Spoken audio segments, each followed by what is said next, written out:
Selvas. Alô amigos, aqui é Jim das Selvas trazendo para vocês o jogo Tobruk, lançado pela Avalon Hill em 1975 e que se tornou modelo a partir do qual foi desenvolvida toda uma linhagem de jogos de wargaming, os quais abordamos no último episódio. Segue o link. Neste clipe, vamos prosseguir com a sequência de cenários recomendados pela Avalon Hill dentro do método de aprendizado programado, onde passo a passo se aprende os princípios do game. Nesta fase, vamos aprender os princípios da luta entre os blindados e a infantaria, a utilização dos canhões antitanque, a formulação da ação dos tiros dos blindados sob a infantaria, os fatores de fragmentação, que é a base sobre a qual é calculado o impacto dos tiros dos canhões e metralhadoras sobre a infantaria, assim como o impacto da invasão overrun dos blindados sobre as tropas de infantaria entrincheiradas. O nome do cenário é Ação no Ponto 171. Esta ação aconteceu em 27 de maio de 1942, logo no início da Batalha de Gazala, quando unidades da divisão italiana blindada Ariete e elementos do Afrika Korps procuram sobrepujar as posições defensivas guarnecidas pela 3ª Brigada Motorizada Indiana, ao sul de Bir Hakeim, no flanco sul do avanço de Rommel, com a intenção de flanquear e destruir as forças britânicas na linha defensiva de Gazala. Vamos iniciar abrindo o Vassal e o módulo Tobruk, com a disposição do tabuleiro. Abrindo o livro de regras, vamos ver as definições do cenário. Inicialmente, vamos separar os marcadores das tropas britânicas. Vamos contar com 5 carriers, que deverão entrar apenas a partir do 20º turno da partida. Esses veículos são imunes à fragmentação ocasionada por explosão de munição HE, altamente explosiva, e vai portar rifles antitanque, e representa componente motorizado da 3ª Brigada Motorizada Indiana. Como essas unidades seguem os mesmos princípios de fogo dos blindados, nomeie e cadastre cada unidade em uma planilha Excel, para poder acompanhar as diversas unidades na fase de aquisição de fogo, como visto no cenário 1. Segue o link. Separa agora os 3 canhões antitanques a que tenho direito. É o canhão 2-pounders, que seria o equivalente ao canhão de 40 mm. Estes canhões já se encontravam muito defasados nessa fase da guerra, apresentando pequeno poder de penetração dos novos Panzer III e IV. Mas como estaremos lidando com vários blindados italianos, devem dar conta do recado. Da mesma forma como os carriers, essas unidades também serão catalogadas.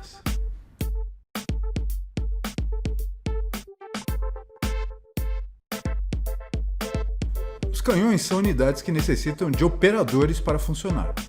E no caso do 2-pounders, são 5 o número padrão de operadores.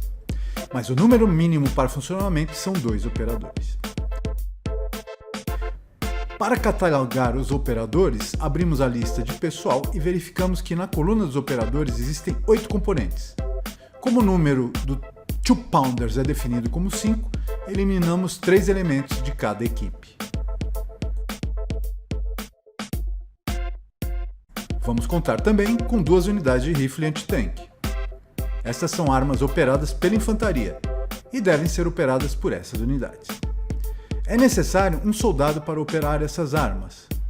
Os soldados que portam essas armas não vão poder atirar com as armas de infantaria na fase de combate.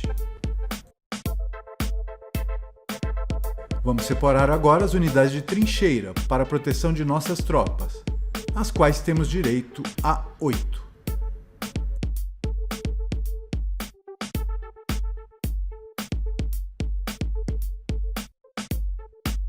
Agora separamos os 2 pelotões de infantaria e a unidade HQ britânica.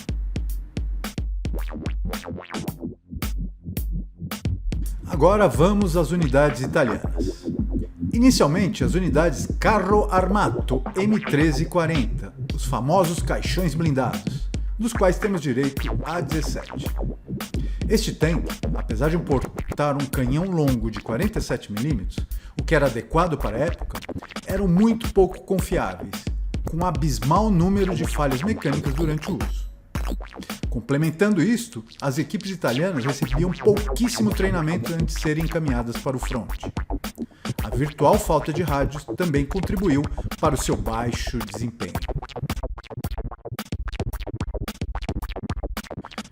O outro tanque italiano, o Semovente 75/18, era um canhão autopropulsionado, que era considerado pelas equipes de tanques britânicas como o único tanque italiano a ser temido. Com seu potente canhão de 75mm, associado a um baixo perfil, tornava muito difícil ser atingido, e foi responsável por alguns dos raros sucessos da Itália na Segunda Guerra Mundial. Temos direito a 5 dessas unidades. Cada unidade é obsessivamente catalogada. Vamos ainda contar com 10 unidades de Panzer IIIH e 3 unidades de Panzer IV-E, que deverão entrar na 20ª rodada. As forças britânicas vão se localizar na porção mais oeste do tabuleiro B, enquanto as forças do eixo vão entrar pelo lado leste do tabuleiro C. Vou posicionar os canhões antitanque no setor central do mapa, próximos entre si, com a intenção de concentrar o poder de fogo sobre os tanques.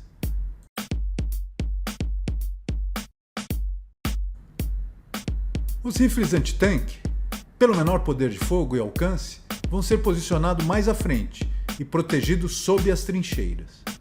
Com isto, não vou poder utilizar esses rifles, mas estarei totalmente protegido da fragmentação dos tiros do inimigo.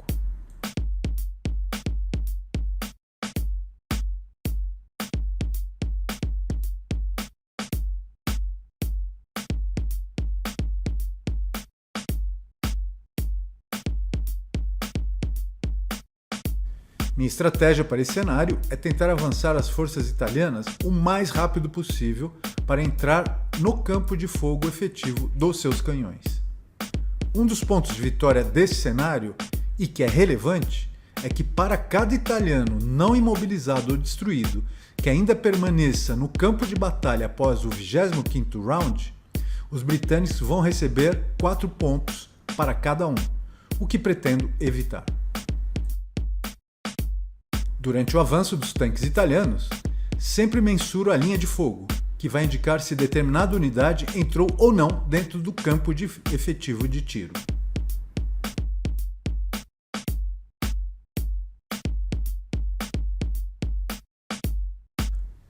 Quando atinge a marca 17x entre os 2-pounders e os tanques inimigos, começa a fazer a aquisição de fogo, que a tabela mostra que para haver acerto ao alvo, vai ser necessário um lançamento de dado de 11 ou 12, o que é pouco.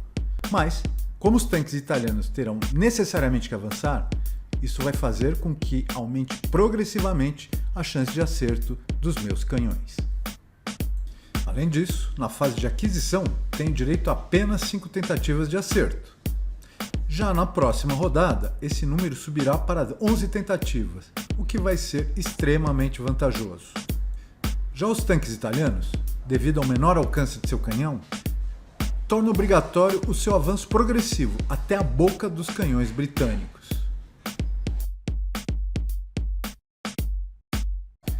Após os tiros a que tenho direito, verifico se tanques italianos já tenham chegado dentro de sua área de fogo efetiva. Com 17x de distância, ainda estamos fora dessa área. Passo para o avanço do novo turno.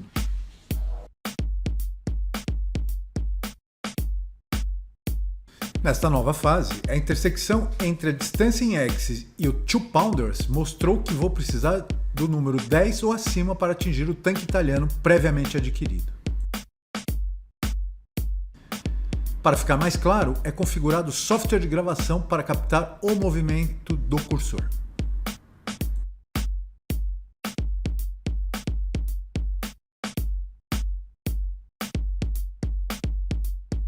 Muito bem, o número requerido para acertar os tanques é de 10 ou mais.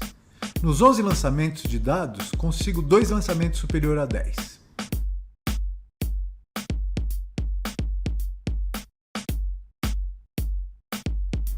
Na sequência, lanço os dados por 2 vezes para verificar se atingimos o alvo e o dano causado. Muito bem, o número 5 e o número 9. Vamos para a tabela de impacto para ver o resultado. O número 5, levando em conta que o impacto atingiu a parte frontal do tanque, acertou o Lower Hull, LH. Isso implica que houve um impacto, e a tabela mostra que não foi causado nenhum dano, pois a distância entre o canhão e o tanque estava acima dos parâmetros relacionados a danos no blindado. A fórmula MC1 P5 menor ou igual a 3 significa que o blindado estaria imobilizado, o M da fórmula, com a perda de um membro da tripulação, crew, ou C, com a probabilidade de destruição do blindado em um lançamento de dado maior ou igual a 5, que é o P5, caso a distância entre as duas unidades fosse menor que 3 axes, o que não é o caso. Já a fórmula M P4 menor ou igual a 9 implica imobilização e probabilidade de destruição com lançamento de dados maior ou igual a 4 se a distância for menor que 9.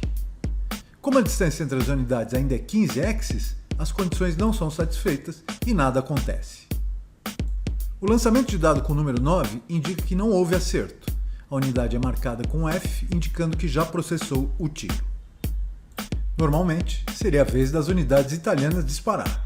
Porém, como todas já se movimentaram, a iniciativa volta para os britânicos, que ativam o Two Pounders número 1, que a 15 axes de distância requer pelo menos um 10 ou superior para atingir os tanques italianos.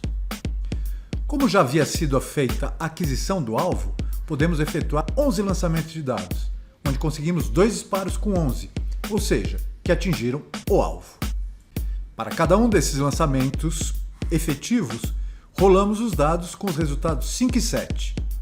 Na tabela de danos, verificamos que o 5 atingiu o Lower Hull do tanque italiano, que no aspecto frontal aparece novamente com o resultado M P5 menor ou igual a 9, o que é uma probabilidade de destruição do veículo se o lançamento do dado obtiver um número superior a 4 a uma distância inferior a 9 axes, o que não é o caso.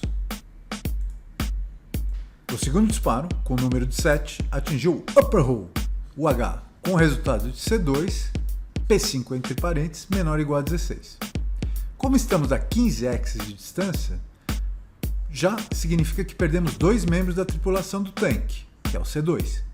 E adicionalmente, existe a probabilidade de destruição do veículo, caso um novo de lançamento de dados seja maior ou igual a 5. Como o valor do dado foi 5, esse tanque é considerado destruído, o que é marcado no ícone da unidade, e então atualizamos a lista no Excel. Repetimos o processo para o Two Pounders 3, com direito a 5 disparos, já que ainda não havia sido efetuada a aquisição do alvo, sem atingir nenhum tiro. Como o X do alvo se encontra parcialmente obscurecido pela fumaça do tanque anteriormente destruído, é necessário somar 1 ao número necessário nos dados para atingir os eventuais alvos naquele X. Para cada tanque destruído é acrescentado mais 1 no número requerido de forma somatória adicional. Após a fase de combate, marcamos o fim do turno no contador de rounds e eliminamos as marcas de movimento e tiros dos counters, iniciando o novo turno.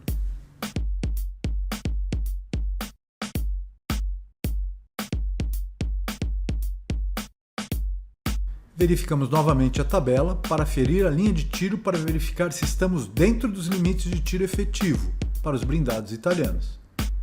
E é verificado que isso não foi satisfeito. Portanto, movimenta os tanques mais à frente.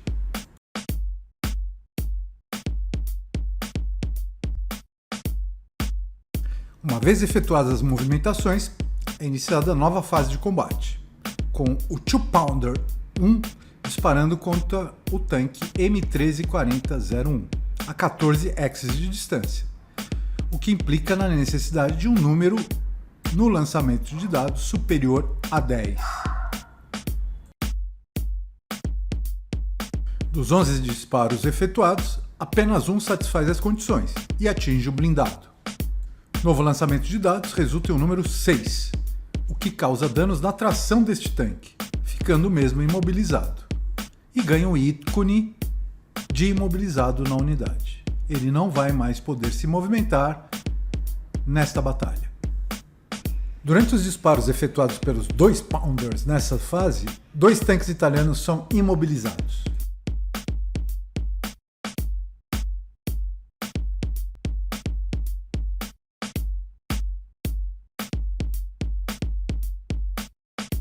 Nas fases subsequentes, o mesmo padrão se repete, com os tanques italianos sendo imobilizados ou destruídos enquanto procuram se aproximar do limite de fogo efetivo de suas armas.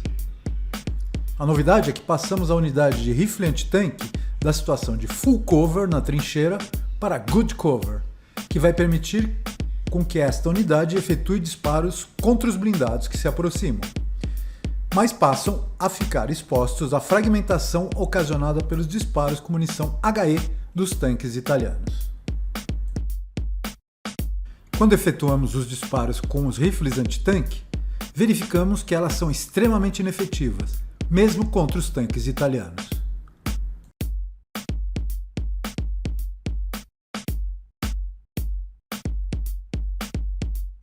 Finalmente, os tanques italianos, principalmente os que se aproximam pelo sul, a parte inferior do mapa, atingem uma área onde há maior probabilidade de acerto nos disparos, sendo necessário um número de 10 ou mais para atingir as posições antitanque.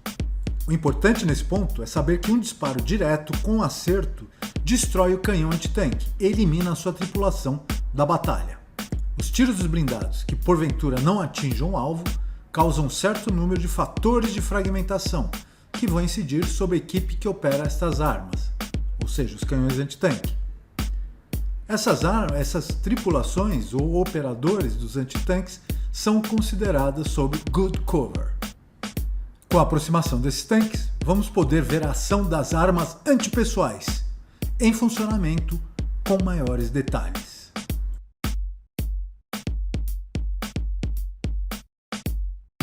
É só no início da 11ª rodada é que os tanques italianos se aproximam o suficiente para começar a arriscar os disparos contra as posições antitanque britânicas, sendo requerido um número na rolagem dos dados maior ou igual a 9. Na fase de aquisição desses blindados, dá direito a apenas um tiro por unidade, e infelizmente não conseguimos nenhum acerto. Os semoventes se aproximam um pouco mais das posições britânicas, devido ao menor alcance de seus canhões.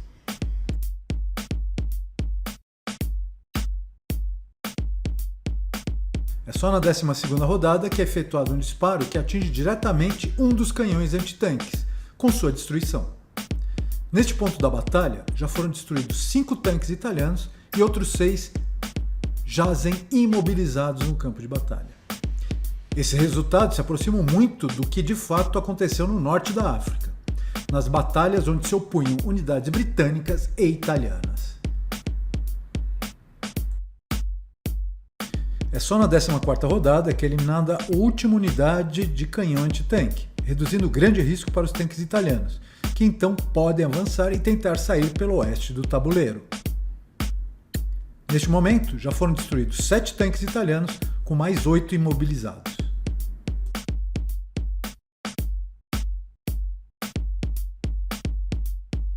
Neste ponto, avançamos rapidamente para o turno 16, quando são feitos disparos em direção a unidades de infantaria britânicas em posições defendidas em trincheiras.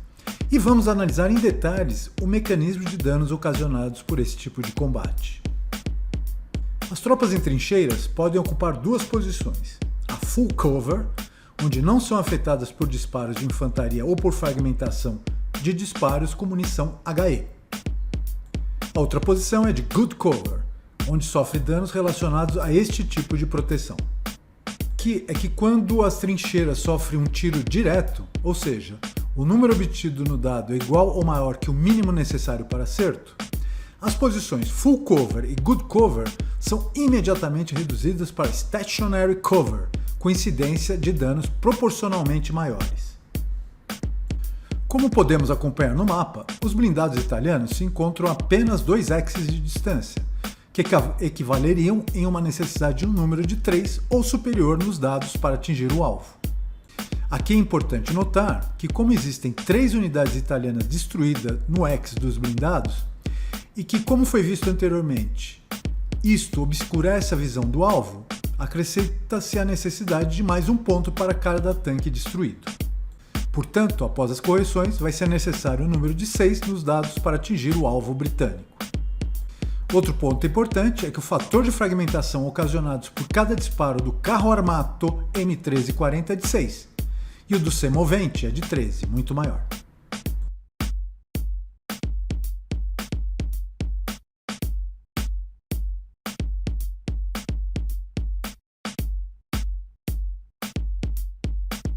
Após serem lançados os dados, são somados fatores de fragmentação relacionados aos disparos diretos na calculadora à esquerda, com um total de 92.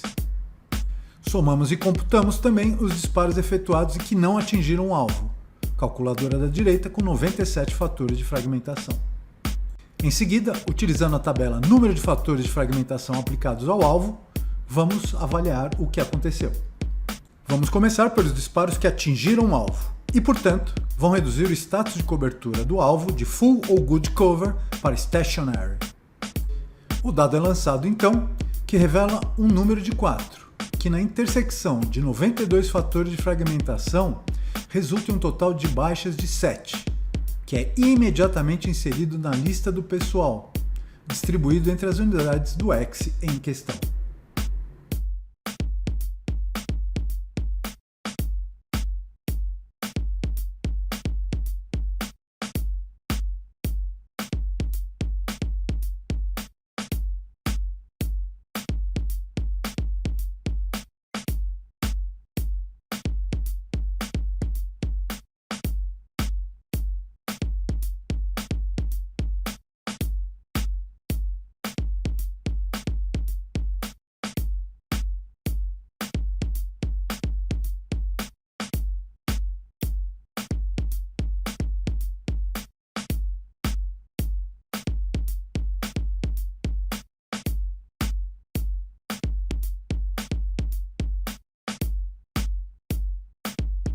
Em seguida, repetimos o processo para os tiros que não atingiram o alvo, com uma rolagem de dados com o número de 1, que resulta em 2 baixas adicionais, que são debitadas na lista do pessoal.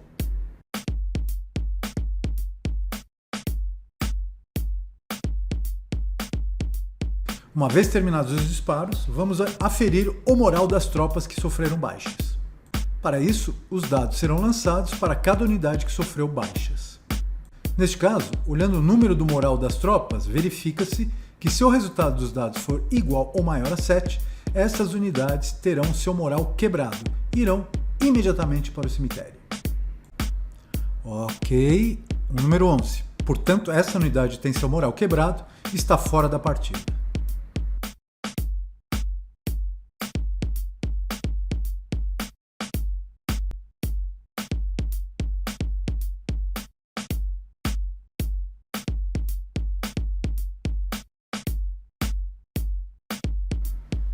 E, em seguida, o número 8, com o segundo pelotão também fora da partida.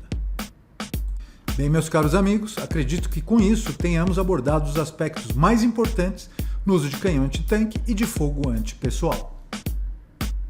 Ficaram faltando os aspectos de fragmentação das metralhadoras e do conceito de overrun, que serão oportunamente detalhados. No próximo vídeo, o quarto cenário dessa série, serão abordados os aspectos do fogo indireto de fora do tabuleiro, das tripulações dos veículos blindados de combate e munição de alto poder de penetração, APCR. Com isso, Jim da Selva se despede. Namastê!